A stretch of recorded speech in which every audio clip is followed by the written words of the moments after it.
મુસીબત કરતા તમારી મુસીબત બહુ વધારે છે.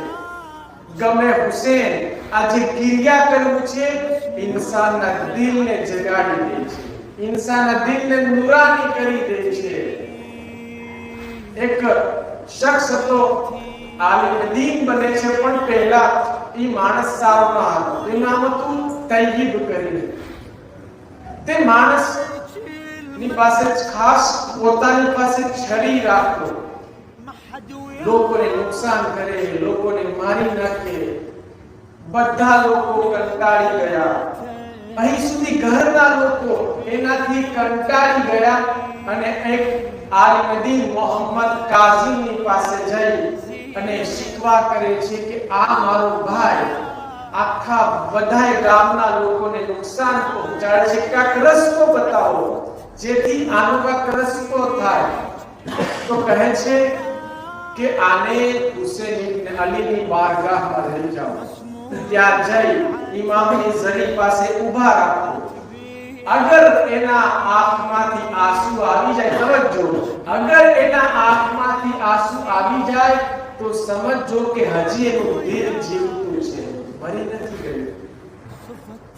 એ માણસ જે છે ઇમામ હુસેનની બારગાહમાં લઈ જાય છે, ઝરી પાસે પહોંચે છે. તારીખ કહે છે તૈયબ રોવા લાગે છે અને પછી એનો ભાઈ કહે છે કે તારી છરી મને આપી દે છે અને પછી કહે છે કે હવે તું વાયદો કર ક્યારેય તારા હાથમાં છરી નહીં રાખીશ, ક્યારેય કોઈને નુકસાન નહીં પહોંચાડતો. તો કહે છે કે હા, હું વાયદો કરું છું કે આજ પછી ક્યારેય પણ હું કોઈને નુકસાન નહીં પહોંચાડીશ, ક્યારેય કોઈને ખૂન નહીં કરીશ.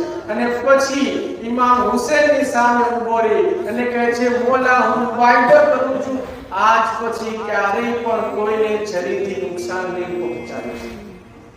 હવે એના જે સાથીઓ હતા, જે ગુંડાઓ, એ કહે છે કે આ વાયદો તો કર્યો છે, જોઈ કે સાચી વાત છે કે નહીં, વાયદો સાચો છે કે નહીં. તો કે શું કરવું?